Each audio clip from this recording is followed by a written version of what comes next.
Hello दोस्तों, कैसे आप सब। एनएच ऑनलाइन क्लासेस पर आपका बहुत बहुत स्वागत है। दोस्तों, इस वीडियो में मैं आपको क्लास 10th मैट्रिक परीक्षा 2027 का विषय इतिहास यानी हिस्ट्री बार बार पूछे जाने वाला महत्वपूर्ण प्रश्न, लघु उत्तरीय और दीर्घ उत्तरीय प्रश्न कवर करने वाला हूं, जो कि इस साल भी आने का संभावना है। तो अगर चैनल पर पहली बार आया है तो चैनल को सब्सक्राइब करें और बेल आइकन को प्रेस करें ताकि आने वाले नोटिफिकेशन सबसे पहले आप तक पहुंचे। तो चलते हैं बिना देर के हुए प्रश्न की ओर। पहला नंबर प्रश्न कह रहा है, आर्थिक संकट से आप क्या समझते हैं।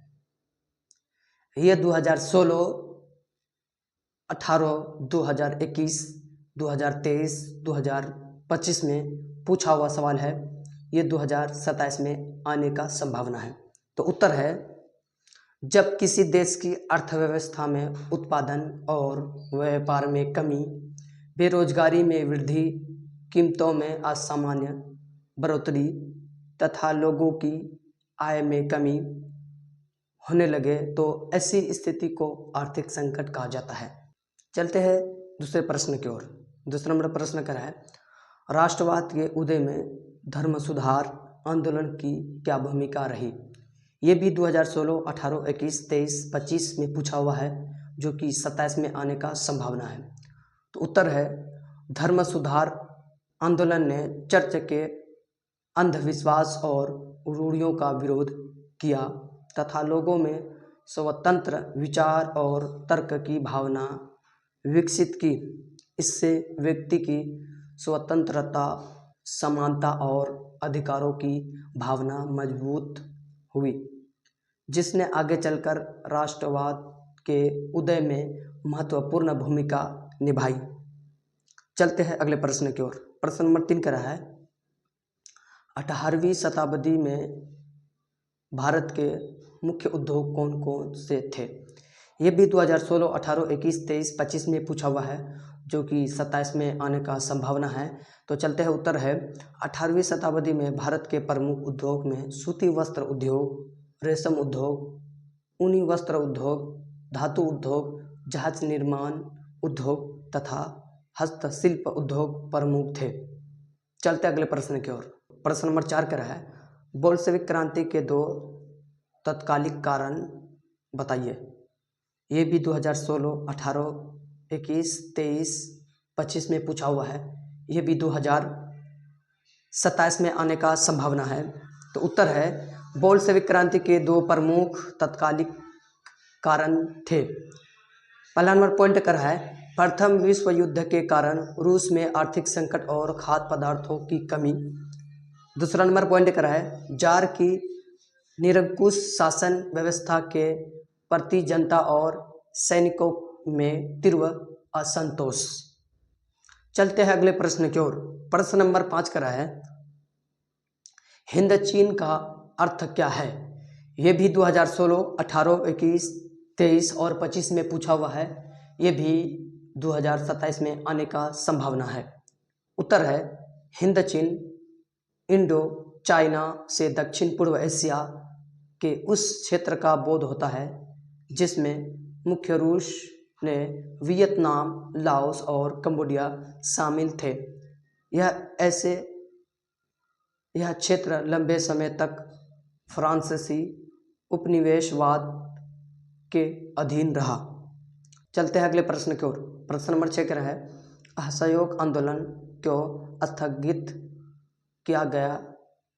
ये भी 2016, 18, 21, 23, 25 में पूछा हुआ सवाल है, जो कि 2027 में आने का संभावना है। उत्तर है, 5 फरवरी 1922 को उत्तर प्रदेश के चौरी चौरा में आंदोलनकारियों की हिंसक घटना के कारण महात्मा गांधी ने असहयोग आंदोलन को स्थगित कर दिया। गांधी जी अहिंसा के सिद्धांत में विश्वास रखते थे और आंदोलन में हिंसा फैलने के कारण उन्होंने इसे रोक दिया।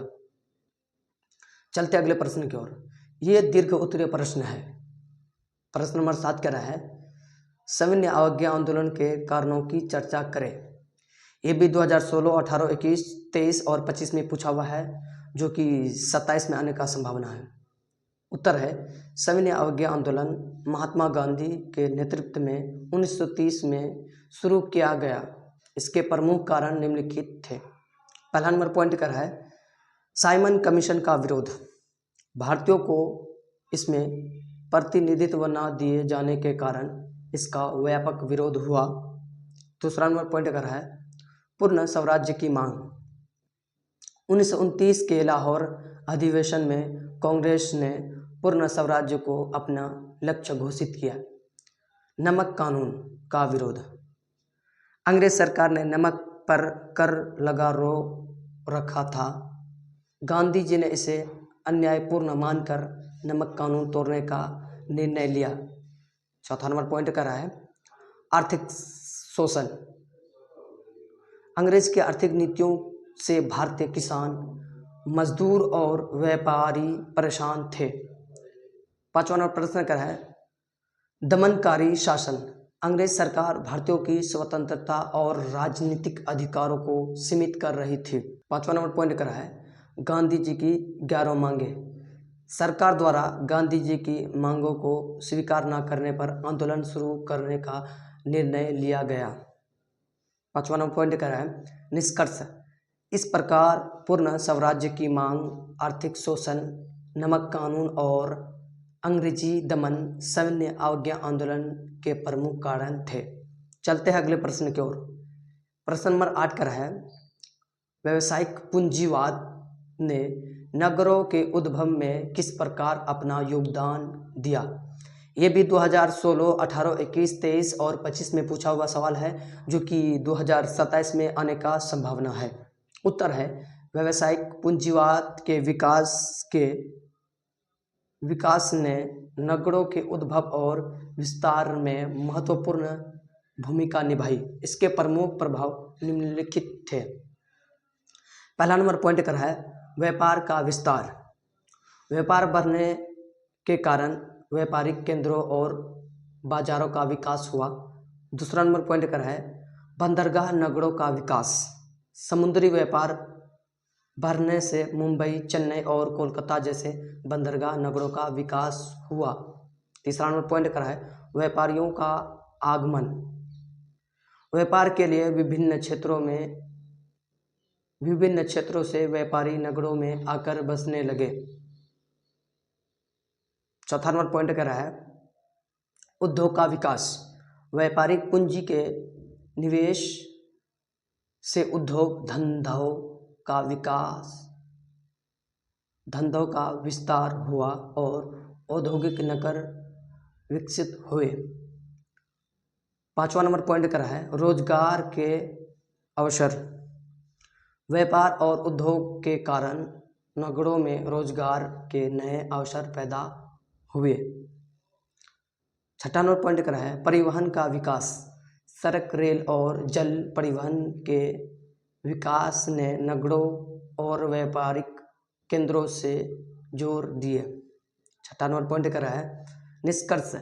इस प्रकार व्यावसायिक पूंजीवाद ने व्यापार, उद्योग, परिवहन और रोजगार को बढ़ावा देकर नगरों के उद्भव और विकास में महत्वपूर्ण योगदान दिया। दोस्तों, अगर इस वीडियो को लास्ट तक देखे हैं तो हमारे YouTube channel NS online classes पर जाकर आप पूरे मैट्रिक और इंटर दोनों कक्षाओं की तैयारी कर सकते हैं, जिसमें हम पूरी अच्छे और बेहतरीन तरीके से पढ़ाते हैं। अगर कोई भी सब्जेक्ट का PDF चाहिए तो हमारे दिए गए व्हाट्सएप नंबर पर SMS या कॉल करके हमसे बात कर सकते हैं। मैं आपको फ्री में PDF दूंगा ताकि आप बेहतरीन तैयारी कर सकें। अगर चैनल पर पहली बार आए हैं तो चैनल को सब्सक्राइब करें और बेल आइकन को प्रेस करें ताकि आने वाले नोटिफिकेशन सबसे पहले आप तक पहुँचे। तब तक के लिए जय हिंद, जय भारत।